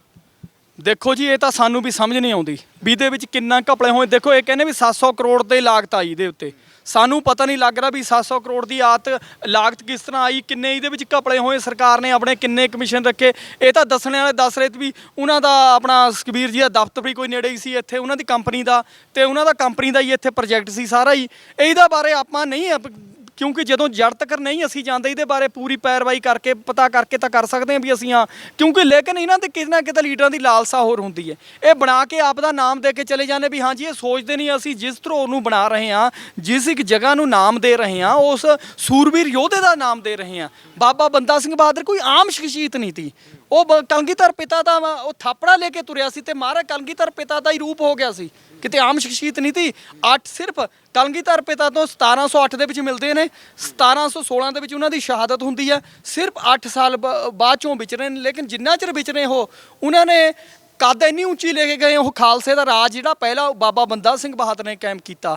ਜੇ ਕਿਸੇ ਗਰੀਬ ਨੂੰ ਸਿਰ ਚੁੱਕਣ ਦੀ ਜਗ੍ਹਾ ਮਿਲੀ ਤਾਂ ਬਾਬਾ ਬੰਦਾ ਸਿੰਘ ਬਹਾਦਰ ਦੇ ਸਮੇਂ ਦੇ ਵਿੱਚ ਮਿਲੀ। ਜੇ ਕਿਸੇ ਗਰੀਬ ਨੇ ਕਿਰਤ ਕਰਕੇ ਆਪ ਦੀ ਕਮਾਈ ਖਾਧੀ, ਰੋਟੀ ਖਾਧੀ, ਕੁਛ ਵੀ ਕਿਰਤ ਕਮਾਈ ਕੀਤੀ, ਉਸ ਨੂੰ ਬਾਕੀ ਮਹਿਸੂਸ ਹੋਇਆ ਵੀ ਹਾਂ ਅਸੀਂ ਜ਼ਮੀਨਾਂ ਤੇ ਆਪ ਕਮਾਈ ਕਰਕੇ ਅਸੀਂ ਉਹਨਾਂ ਦੇ ਮਾਲਕ ਬਣ ਸਕਦੇ, ਕੁਛ ਵੀ ਕਰ ਸਕਦੇ ਹਾਂ ਵਾਹੀ ਜੋ ਕਰਕੇ। ਉਹ ਸਭ ਕੁਝ ਬਾਬਾ ਬੰਦਾ ਸਿੰਘ ਬਹਾਦਰ ਦੀ ਦੇਣ ਹੈ। ਜੇ ਅੱਜ ਅਸੀਂ ਕਹਿ ਲਈਏ ਸਾਡੇ ਸਿਰਾਂ ਤੇ 17 ਸੋਭਦੀਆਂ ਨੇ, ਇਹ ਵੀ ਸਾਰਾ ਕੁਛ ਉਹਨਾਂ ਸੂਰਮਿਆਂ ਦੀ ਉਹ ਬਦੌਲਤ ਹੈ। ਸੋ ਜਿਹੜਾ ਅੰਗੋਲਿਆਂ ਕਰਨਾ, ਇਸ ਇਮਾਰਤ ਨੂੰ ਅੰਗੋਲਿਆ ਕਰਨਾ, ਇਹ ਮੇਰੇ ਖਿਆਲ ਦੇ ਵਿੱਚ ਸਾਡਾ ਬਹੁਤ ਵੱਡਾ, ਇਹਦੇ ਵਿੱਚ ਸਾਡਾ ਇੱਕ ਫੇਲੀਅਰ ਜਾਊਗਾ। ਜੇ ਕੋਈ ਬਾਹਰੋਂ ਵੀਰ ਚੱਲ ਕੇ ਆਊਗਾ, ਜੇ ਅੱਜ ਹਾਲਾਤ ਦੇਖੇ ਇਸ ਤਰ੍ਹਾਂ ਦੇ ਵੀ ਆ ਬਾਬਾ ਬੰਦਾ ਸਿੰਘ ਬਹਾਦਰ, ਉਹ ਪੁੱਛ ਕੌਣ ਚੀਜ਼ ਇਹ, ਉਹਨੂੰ ਪਤਾ ਹੀ ਨਹੀਂ ਲੱਗੂਗਾ। ਜੇ ਇਹਨੂੰ ਵਧੀਆ ਰੂਪ ਦਿੱਤਾ ਜਾਊਗਾ ਇੱਥੇ, ਕਿਉਂਕਿ ਉਸ ਤੋਂ ਬਾਅਦ ਉਹ ਇੱਧਰ ਦੇ ਵੀ ਪੜ੍ਹੇਗਾ ਨਾ ਆ ਕੇ ਨਾਰ ਦੇ ਗਹਿਣੇ ਗੁਣੇ। ਹਾਂ ਉਸ ਪਰ ਉਹ ਕਿਹਾ ਇਹ ਕਲਚਰ ਕੀ ਹੈ ਇਹਨਾਂ ਦਾ, ਮਤਲਬ ਹਰ ਇੱਕ ਬੰਦਾ ਜਦੋਂ ਤੁਸੀਂ ਅੱਜ ਦੇਖੋ ਮਿਰਜੇ ਵਾਂਗੂ ਰਾਂਝਿਆਂ ਵਾਂਗੂ ਉਹ ਕਰਤਾ ਵੀ ਹਾਂ ਉਹ ਹੋਇਆ ਜੀ ਹੋਣਾ ਕੋਈ ਫੋਰਨ ਕੰਟਰੀਆਂ ਦੇ ਵਿੱਚ ਜਿਸ ਤਰ੍ਹਾਂ ਵੀ ਉਹਨਾਂ ਦੀਆਂ ਪੁਰਾਤਨ ਇਮਾਰਤਾਂ ਉਸੇ ਤਰ੍ਹਾਂ ਸਾਂਭੀਆਂ ਜਾਂਦੀਆਂ, ਚਾਹੇ ਤੁਸੀਂ ਇਟਲੀ ਦੇ ਵਿੱਚ ਜਾਓ, ਰੋਮ 'ਚ ਜਾਓ, ਕਿਤੇ ਵੀ ਜਾਓ, ਉਹ ਛੇੜਖਾਨੀ ਨਹੀਂ ਕੀਤੀ ਜਾਂਦੀ। ਲੇਕਿਨ ਇੱਥੇ ਇਹਨਾਂ ਦਾ ਪਤਾ ਨਹੀਂ ਕਿਆ ਕੰਮ ਹੈ, ਜਿਸ ਤਰ੍ਹਾਂ ਇਹਨਾਂ ਨੇ ਸਿਆਸਤ ਦੇ ਵਿੱਚ ਕੀਤਾ ਹੈ ਨਾ ਵੀ ਹਾਂ ਜੀ ਅਸੀਂ ਕਹਿਤਾ ਸਿਰਸੇ ਵਾਲਾ ਮਾਫ ਕਰਤਾ ਜੀ, ਅਸੀਂ ਕਹਿਤਾ ਜੀ ਮਾਫ ਜਥੇਦਾਰ ਇੰਦ ਹੋ ਗਿਆ ਉਂਝ ਕਰਤਾ ਜੀ, ਜੋ ਵੀ ਇਹਨੇ ਕਹਿਤਾ ਉਸੇ ਤਰ੍ਹਾਂ ਇਹਨਾਂ ਨੇ ਕਹਿਤਾ। ਬਾਬਾ ਬੰਦਾ ਸਿੰਘ ਬਹਾਦਰ ਦੀ ਤਸਵੀਰ ਵੀ ਲਾਤੀ, ਨਾਮ ਵੀ ਰੱਖਤਾ। ਬਾਕੀ ਜਿਹੜਾ ਦੂਜਾ ਹੋਰ ਲਾਣਾ ਹੈ, ਮਤਲਬ ਜੇ ਕੋਈ ਹੋਰ ਗੰਦਮੰਦ ਸੁਣਦਾ ਉਹਨਾਂ ਦੀਆਂ ਵੀ ਇਹ ਪੰਕਤੀਆਂ ਲਿਖਤੀਆਂ। ਮਤਲਬ ਇਹਦੇ ਨਾਲ ਸਾਡੀ ਜਿਹੜੀ ਸਿੱਖ ਸੰਸਥਾਵਾਂ ਇਹਨਾਂ ਨੂੰ ਵੀ ਸੋਚਣਾ ਚਾਹੀਦਾ ਹੈ ਵੀ ਜਿੱਥੇ ਕਿਤੇ ਇਸ ਤਰ੍ਹਾਂ ਦਾ ਕੋਈ ਆਪਣੇ ਸਿੰਘ ਸੂਰਮਿਆਂ ਦੇ ਨਾਮ ਲਿਖਿਆ ਜਾਂਦਾ, ਉਹਨਾਂ ਦੇ ਨਾਮ ਤੇ ਕੋਈ ਚੀਜ਼ ਬਣਦੀ ਹੈ ਤਾਂ ਉਹਨਾਂ ਨੂੰ ਵੀ ਵੈਸੇ ਮੇਰੇ ਖਿਆਲ ਦੇ ਵਿੱਚ ਆਪ ਇਸ ਚੀਜ਼ਾਂ ਦੇਖ ਕੇ ਜੇ ਉੱਥੇ ਕਿਤੇ ਵੀ ਊਣਤ ਆਈ ਹੈ ਸਰਕਾਰਾਂ ਵੱਲੋਂ ਕੀਤੀ ਗਈ, ਉਹਨਾਂ ਵੱਲੋਂ ਵੀ ਠੀਕ ਕਰਾਉਣੀ ਚਾਹੀਦੀ ਹੈ। ਐਸਜੀਪੀਸੀ ਨੂੰ ਵੀ ਇਹਨਾਂ ਚੀਜ਼ਾਂ ਤੇ ਫੌਰਨ ਧਿਆਨ ਦੇਣ ਦੀ ਲੋੜ ਹੈ ਤਾਂ ਕਿ ਸਾਡੀ ਜਿਹੜੀ ਦਿੱਖ ਹੈ, ਸਾਡੀ ਜਿਹੜੀ ਪਹਿਚਾਣ ਹੈ, ਦਿਨ ਪ੍ਰਤੀ ਦਿਨ ਜਿਹੜਾ ਗਰਾਫ ਸਾਡਾ ਡਿੱਗਦਾ ਜਾ ਰਿਹਾ, ਸਾਡੇ ਕਿਰਦਾਰਾਂ ਦਾ ਵੀ ਡਿੱਗਦਾ ਜਾ ਰਿਹਾ, ਸਾਡੀ ਦਿੱਖ ਦਾ ਵੀ ਡਿੱਗਦਾ ਜਾ ਰਿਹਾ, ਉਹ ਵੀ ਅਸੀਂ ਬਰਕਰਾਰ ਰੱਖ ਸਕੀਏ। ਕਿਤੇ ਇਹ ਨਾ ਹੋ ਸਕੇ ਕੋਈ ਸਾਨੂੰ ਕਹੇ ਵੀ ਹਾਂ ਉਹ ਸੂਰਮੇ ਉਹੀ ਸਨ, ਵੀ ਹਾਂ ਜੀ ਮੁੜ ਕੇ ਤਾਂ ਖਤਮ ਹੀ ਹੋ ਗਿਆ, ਕਿਉਂਕਿ ਇਹ ਪੰਥ ਉਹਨਾਂ ਦਾ ਸਾਜਿਆ ਵਾ ਅੱਜ ਵੀ ਚੱਲ ਰਿਹਾ। ਗੁਰੂ ਨਾਨਕ ਮਹਾਰਾਜ ਦੀ ਫੁਲਵਾੜੀ ਮਾਰਿਆ ਸਿੱਕਾ ਜਗਤ ਵਿੱਚ ਨਾਨਕ ਨਿਰਮਲ ਪੰਥ ਚਲਾਇਆ, ਉਹ ਅੱਜ ਵੀ ਫੁਲਵਾੜੀ ਚੱਲ ਰਹੀ ਹੈ ਅਤੇ ਸੂਰਮਿਆਂ ਦੇ ਅੱਜ ਵੀ ਉਹ ਸੂਰਮੇ ਉਸੇ ਤਰ੍ਹਾਂ ਦੇ ਉਹਨਾਂ ਦੇ ਸ਼ਾਗਿਰਦ ਚੱਲ ਰਹੇ ਨੇ। ਸੋ ਤਾਂ ਕਰਕੇ ਧਿਆਨ ਦੇਣ ਦੀ ਵੱਡੀ ਲੋੜ ਹੈ। ਬਿਲਕੁਲ, ਮੈਂ ਤੁਹਾਡੇ ਕੋਲੇ ਆਉਣਾ ਬਾਈ, ਇੱਕ ਮਿੰਟ। ਇੱਥੇ ਬਾਹਰ ਲਿਖਿਆ ਸੀਗਾ, ਦਿਖਾ ਦਈਏ। ਥੁੱਕਣਾ ਮਨਾ ਹੈ। ਸੋ ਥੁੱਕਣਾ ਮਨਾ ਹੈ। ਇੱਥੇ ਮਤਲਬ ਕਿ ਵਿਅਕਤੀ ਤੁਸੀਂ ਲਿਖਤਾ, ਬੰਦਾ ਕੋਈ ਆਉਂਦਾ ਨਹੀਂ ਇੱਥੇ। ਮੈਂ ਕਹਿੰਦਾ ਮੂਹਰੇ ਲਿਖ ਦਿਓ ਕਬੂਤਰਾਂ ਨੂੰ ਬੇਨਤੀ, ਥੁੱਕਣਾ ਮਨਾ ਹੈ, ਬਿੱਠ ਕਰ ਸਕਦੇ, ਕਿਉਂਕਿ ਬੰਦਾ ਤਾਂ ਕੋਈ ਵੜਦਾ ਨਹੀਂ ਵੀਰ ਅੰਦਰ। ਸੋ ਇਹ ਜਾਨਵਰਾਂ ਦੇ ਲਈ ਲਿਖੇ ਹੋਏ ਆ ਸ਼ਬਦ ਜਾਂ ਬੰਦਿਆਂ ਦੇ ਲਈ, ਇਹ ਵੀ ਦੱਸਿਓ ਜਰਾ। ਤੇ ਬਈ ਚਲੋ ਸੁਖਬੀਰ ਬਾਦਲ ਹੋਰੀ ਦਸੰਬਰ ਦੇ ਵਿੱਚ ਕਰਕੇ ਚਲੇ ਗਏ, ਉਹ ਤੋਂ ਬਾਅਦ ਉਹਨਾਂ ਨੂੰ ਸਾਲ ਦਾ ਵੀ ਸਮਾਂ ਨਹੀਂ ਮਿਲਿਆ, ਸਰਕਾਰ ਨਹੀਂ ਆਈ। ਹੋ ਸਕਦਾ ਉਹ ਦਾਅਵਾ ਕਰਨ ਵੀ ਜੇ ਸਾਡੀ ਸਰਕਾਰ ਆਉਂਦੀ ਅਸੀਂ ਤਾਂ ਇਹ ਬਹੁਤ ਵਧੀਆ ਢੰਗ ਦੇ ਨਾਲ ਚਲਾਉਣਾ ਸੀ। ਕੈਪਟਨ ਦੀ ਸਰਕਾਰ ਆ ਜਾਂਦੀ ਹੈ 17 ਤੋਂ 22 ਤੱਕ, ਤੇ ਕੈਪਟਨ ਨੇ ਵੀ ਇੱਥੇ ਕੁਝ ਨਹੀਂ ਕਰਿਆ। ਕੀ ਦਿਖਦਾ ਤੁਹਾਨੂੰ? ਬਸ ਬਦਕਿਸਮਤੀ ਦਾ ਵੀ ਰਹੀ ਹੈ, ਚਾਹੇ ਕੈਪਟਨ ਦੀ ਸਰਕਾਰ ਵੀ ਆਈ ਹੈ। ਇਹਨਾਂ ਲੋਕਾਂ ਨੂੰ ਧਰਮ ਪੱਖ ਦਾ ਗਿਆਨ ਹੀ ਨਹੀਂ ਹੈ। ਜਿਹੜੀਆਂ ਇਹਨਾਂ ਦੇ ਸਿਰਾਂ ਤੇ ਦਸਤਾਰਾਂ ਬੰਨੀਆਂ ਇਹ ਤਾਂ ਇੱਕ ਇਹਨਾਂ ਦਾ ਵੈਸੇ ਹੀ ਇੱਕ ਬਸ ਜਿੱਕਣਾ ਆਪਾਂ ਨੇ ਕੋਈ ਚੀਜ਼ ਚੱਕ ਲਈ, ਟੋਪੀ ਰੱਖ ਲਈ, ਉਹਨੂੰ ਇਹਨਾਂ ਚੀਜ਼ਾਂ ਦੀ ਅਹਿਮੀਅਤ ਦਾ ਗਿਆਨ ਹੀ ਨਹੀਂ ਵੀ ਇਹ ਕਿੰਨਾ ਖੂਨ ਡੋਲ ਕੇ ਸਿਰਾਂ ਤੇ ਅੱਜ ਉਹਨਾਂ ਸੂਰਬੀਰਾਂ ਦੁਆਰਾ ਹੀ ਸਜਾਈਆਂ ਗਈਆਂ ਹੈ। ਸੋ ਉਹਨਾਂ ਨੇ ਤਾਂ ਜੇ ਹੁਣ ਕੈਪਟਨ ਨੇ ਵੀ ਕੀ ਪੁੱਛਣਾ ਸੀ, ਉਹਦੀ ਆਪਦੀ ਸੋਚ ਤੁਹਾਨੂੰ ਪਤਾ ਹੀ ਹੈ। ਜਿਹੜੇ ਬੰਦੇ ਕਦੇ ਕਿਸੇ ਨਾਲ ਬੈਠਦੇ ਰਹੇ, ਕਦੇ ਕਿਸੇ ਨਾਲ, ਜਿੱਕਣਾ ਉਹਨਾਂ ਦੀ ਨੇਚਰ, ਅਸੀਂ ਉਹਨਾਂ ਵੱਲ ਨਹੀਂ ਜਾਣਾ ਚਾਹੁੰਦੇ, ਔਗਣ ਨਹੀਂ ਫਰੋੜਨਾ ਚਾਹੁੰਦੇ ਜਿੱਕਣਾ ਦੇ ਹੈ ਉਹਨਾਂ ਦੇ। ਲੇਕਿਨ ਅਸੀਂ ਨਵੀਂ ਸਰਕਾਰ ਵੱਲ ਜ਼ਰੂਰ ਆਖਾਂਗੇ, ਜੋ ਨਵੀਂ ਸਰਕਾਰ ਹੋਣ 'ਚ ਆਈ ਹੈ ਉਹ ਜ਼ਰੂਰ ਹੁਣ ਇਸ ਨੂੰ ਵੀ ਵਧੀਆ ਤਰੀਕੇ ਦੇ ਨਾਲ ਸਾਡਾ ਧਾਰਮਿਕ ਵਿਰਸੇ ਦੇ ਨਾਲ ਜੋੜਨ ਦਾ ਯਤਨ ਕਰੇ। ਚਿੱਟਾ ਹਾਥੀ ਬਣਿਆ ਹੋਇਆ। ਹਾਂ, ਵੀ ਜਿਹੜਾ ਚਿੱਟਾ ਹਾਥੀ ਬਣ ਚੁੱਕਿਆ ਏ ਅੱਜ ਇੱਥੇ ਬੱਸਾਂ ਆਉਂਦੀਆਂ ਤੇ ਟਾਇਰਾਂ ਦੇ ਉੱਤੋਂ ਦੀ ਉੱਡ ਕੇ ਹੀ ਲੰਘ ਜਾਂਦੀਆਂ ਏ, ਖਾਣੇ ਦੀ ਜ਼ਰੂਰਤ ਨਹੀਂ। ਅੱਜ ਮੇਰੇ ਖਿਆਲ 'ਚ ਅੰਗਰੇਜ਼ ਵੀਰ ਵੀ ਦੇਖਣਗੇ ਇੱਥੇ ਵੀ ਇਹ ਦੁਨੀਆ ਦਾ ਪਹਿਲਾ ਬੱਸ ਅੱਡਾ ਏ ਜਿੱਥੇ ਬੱਸ ਆਉਂਦੀ ਹੈ ਸਟਾਪ ਨਹੀਂ ਹੁੰਦੀ ਬਿਲਕੁਲ ਵੀ, ਪੈਰ ਧਰਤੀ ਦੇ ਟਾਇਰ ਤਾਂ ਲਾਉਂਦੀ ਨਹੀਂ ਹੈਗੀ, ਬਾਹਰੋਂ ਬਾਹਰ ਹੀ ਦੌੜ ਜਾਂਦੀ ਹੈ। ਮੇਰੇ ਖਿਆਲ 'ਚ ਹਵਾ ਦੇ ਵਿੱਚ ਦੌੜ ਜਾਂਦੀ, ਉੱਤੋਂ ਦੀ ਦੌੜ ਜਾਂਦੀ ਹੈ। ਸੋ ਇਹ ਬੜੀ ਸੋਚਣ ਦੀ ਜ਼ਰੂਰਤ ਹੈ। ਸ਼ਾਇਦ ਮੇਰੇ ਖਿਆਲ ਦੇ ਵਿੱਚ ਇਹ ਵਰਲਡ ਲੈਵਲ ਤੇ ਇੱਕ ਇਸ ਤਰ੍ਹਾਂ ਫੇਮਸ ਉਹ ਚੀਜ਼ ਨਾ ਬਣ ਜਾਵੇ ਵੀ ਅੰਗਰੇਜ਼ ਸਪੈਸ਼ਲ ਟਿਕਟ ਲੈ ਕੇ ਸਪੈਸ਼ਲ ਬੱਸ ਅੱਡਾ ਦੇਖਣ ਆਉਣ, ਕਿਉਂਕਿ ਫੋਰਨ ਕੰਟਰੀਆਂ ਤੋਂ ਵੀਰ ਇਹ ਸਾਨੂੰ ਜ਼ਰੂਰ ਸੋਚਣਾ ਪੈਣਾ ਜੀ। ਬਿਲਕੁਲ, ਇੱਕ ਵਾਰ ਦਿਖਾ ਦਈਏ ਤੁਹਾਨੂੰ ਬੱਸ ਅੱਡੇ ਦੀ ਜਿਹੜੀ ਖੂਬਸੂਰਤੀ।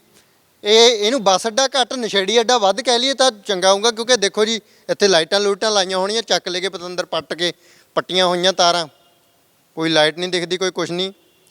ਤੇ ਇੱਥੇ ਜੀ ਥੋੜ੍ਹਾ ਜਿਹਾ ਸਮਾਂ ਤਾਂ ਮਿਲਿਆ, ਇੱਥੇ ਕਹਿੰਦੇ ਖਾਣ ਪੀਣ ਨੂੰ ਕੁਛ ਮਿਲਦਾ ਰਿਹਾ, ਕੰਟੀਨ ਹੈ। ਸੋ ਇਹ ਦੇਖੋ ਆ ਕਰਿਓ ਇੱਥੇ ਨੂੰ ਮੇਰੇ ਹੱਥ ਕੋਲ ਨੂੰ, ਇਹ ਆ ਲਓ ਜੀ, ਆ ਲਓ, ਆ ਧੂੜ ਪਈ ਹੋਈ ਹੈ ਪੂਰੀ ਕੰਟੀਨ ਦੇ ਉੱਤੇ। ਸੋ ਇਹ ਚੀਜ਼ਾਂ ਸਾਂਭਣ ਦੀ ਲੋੜ ਹੈ। ਜਦੋਂ ਇੰਨਾ ਪੈਸਾ 700 ਕਰੋੜ ਦੇ ਨਾਲ ਕਿੰਨੇ ਲੋਕਾਂ ਦਾ ਭਲਾ ਹੋਣਾ ਪਤਾ, ਪਰ ਲੋਕਾਂ ਨੂੰ ਨਹੀਂ ਦੇਣੇ। ਅਜਿਹੀਆਂ ਇਮਾਰਤਾਂ ਬਣਾ ਦਿੱਤੀਆਂ ਜਾਂਦੀਆਂ ਨੇ ਜਾਂ ਹੋਰ ਕੰਮ ਕਰ ਲਏ ਜਾਂਦੇ ਨੇ, ਉੱਥੇ ਤਾਂ ਖਰਚ ਲਿਆ ਜਾਂਦਾ, ਐਡਾਂ ਦੇ ਉੱਤੇ ਪੈਸਾ ਖਰਚ ਲਿਆ ਜਾਂਦਾ ਹੈ ਕਰੋੜਾਂ ਰੁਪਏ ਦੀਆਂ।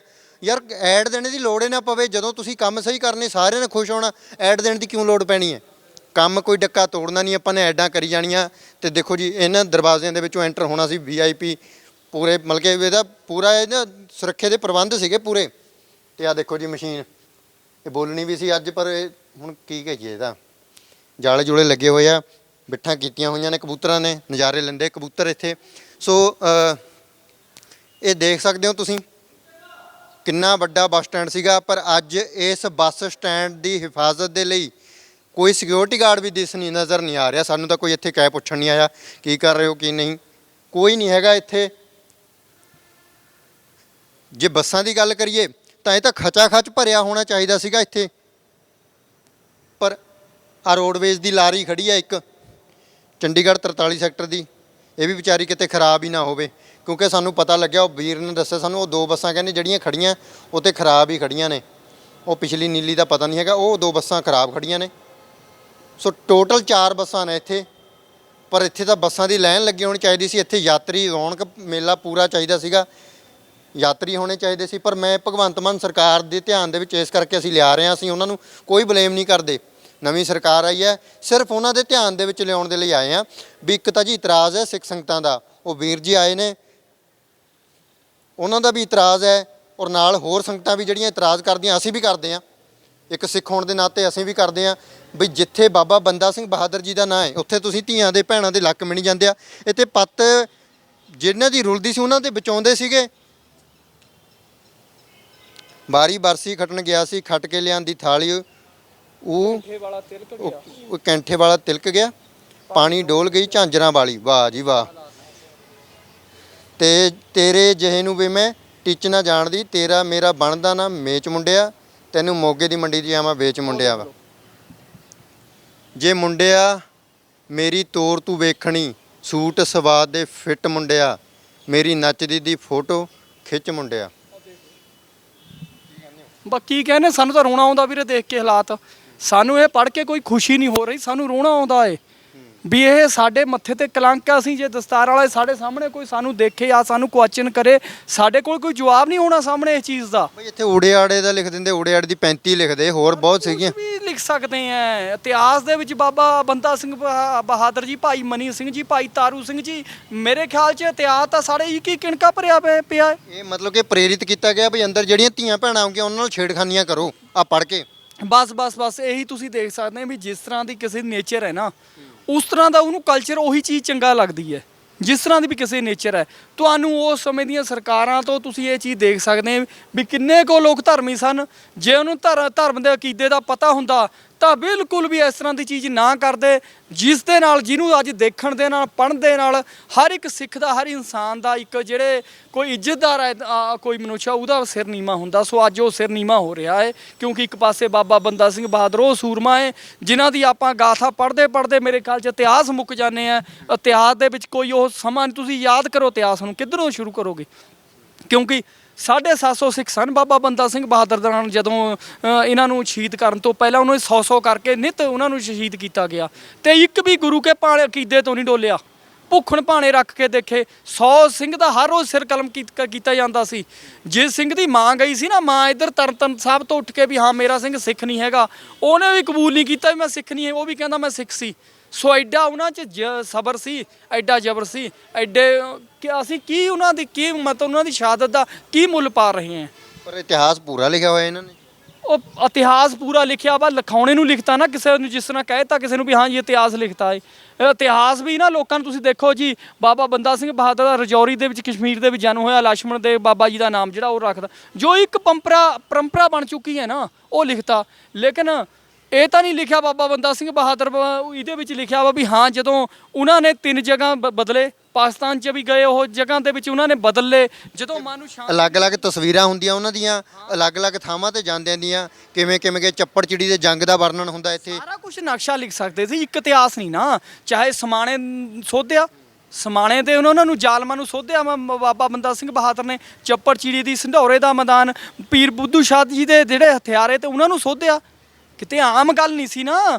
ਜਿਨ੍ਹਾਂ ਨੇ ਮਹਾਰਾਜ ਦੇ ਲਖਤੇ ਜੀ ਨੂੰ ਸ਼ਹੀਦ ਕੀਤਾ ਨਾ, ਸਮਾਣੇ ਦੇ ਜਲਾਦਾਂ ਨੂੰ, ਉਹਨਾਂ ਨੂੰ ਸਭ ਤੋਂ ਭੈੜੀ ਸਜ਼ਾ ਦਿੱਤੀ ਬਾਬਾ ਬੰਦਾ ਸਿੰਘ ਬਹਾਦਰ ਨੇ। ਫਿਰ ਇਹ ਚੀਜ਼ਾਂ ਸਾਰਾ ਕੁਝ ਪਿੱਛੇ ਦੱਸਦੇ, ਬਰਤਾਨ ਦੱਸਦੇ ਖਾਲਸੇ ਦਾ ਵੀ ਹਾਂ ਇਹ ਕੀ ਹੋਈ, ਕਿਸ ਤਰ੍ਹਾਂ ਉਹਨਾਂ ਨੇ ਬਦਲੇ ਲਏ, ਕਿਸ ਤਰ੍ਹਾਂ ਉਹਨਾਂ ਨੇ ਇੱਕ ਮਜਲੂਮਾਂ ਨੂੰ ਚੱਕ ਕੇ ਗਲ ਦੇ ਨਾਲ, ਛਾਤੀ ਦੇ ਨਾਲ ਲਾਇਆ, ਕਿਵੇਂ ਉਹਨਾਂ ਨੇ ਮਾਲਕ ਜ਼ਮੀਨਾਂ ਜਾਇਦਾਦਾਂ ਦੇ ਮਾਲਕ ਬਣਾਇਆ। ਇਹ ਚੀਜ਼ਾਂ ਲਿਖਣੇ ਵਾਲੀਆਂ ਸਨ। ਲੋਕਾਂ ਨੂੰ ਆਪਦੇ ਹੱਕਾਂ ਪ੍ਰਤੀ ਜਾਗਰੂਕ ਹੋਣ ਦਾ ਮੌਕਾ ਮਿਲਦਾ। ਇਹਦੇ 'ਚ ਕਿਹੜੀ ਸੇਧ ਜਾਂਦੀ ਦੱਸੋ? ਕਿਹੜਾ ਬੰਦਾ ਆਪਦੇ ਹੱਕਾਂ ਵਾਸਤੇ ਜਾਗਰੂਕ ਹੋ ਸਕਦਾ? ਹੁਣ ਭਗਵੰਤ ਮਾਨ ਸਰਕਾਰ ਨੂੰ ਕੀ ਅਪੀਲ ਕਰਦੇ ਹੋ, ਕੀ ਹੋਣਾ ਚਾਹੀਦਾ ਇੱਥੇ, ਇਸ ਬੱਸ ਅੱਡੇ ਨੂੰ ਕਿਵੇਂ ਬਚਾਇਆ ਜਾਵੇ? ਦੇਖੋ ਅਸੀਂ ਭਗਵੰਤ ਮਾਨ ਸਰਕਾਰ ਤੋਂ ਵੀ ਉਮੀਦ ਕਰਦੇ ਹਾਂ ਤੇ ਆਪਣੀ ਜਿਹੜੀ ਪੰਥਕ ਸੰਸਥਾ ਉਸ ਤੋਂ ਵੀ ਅਸੀਂ ਉਮੀਦ, ਕਿਉਂਕਿ ਸਾਡੀ ਉਮੀਦ ਕਦੇ ਟੁੱਟਣੀ ਨਹੀਂ ਚਾਹੀਦੀ। ਬੰਦੇ ਮਾੜੇ ਆਉਣੇ, ਸਾਨੂੰ ਪਤਾ ਅੱਜ ਮਾੜੇ ਬੰਦਿਆਂ ਦਾ ਜ਼ਿਆਦਾ ਕਬਜ਼ਾ ਹੈ ਸਾਡੀਆਂ ਸਿੱਖ ਸੰਸਥਾਵਾਂ ਤੇ, ਮਾੜੇ ਬੰਦਿਆਂ ਦਾ ਬਹੁਤ ਗਿਣਤੀ ਉਹ ਕਬਜ਼ਾ, ਮਾੜੇ ਬੰਦੇ, ਚੰਗੇ ਬੰਦੇ ਬਹੁਤ ਘੱਟ ਹੈ।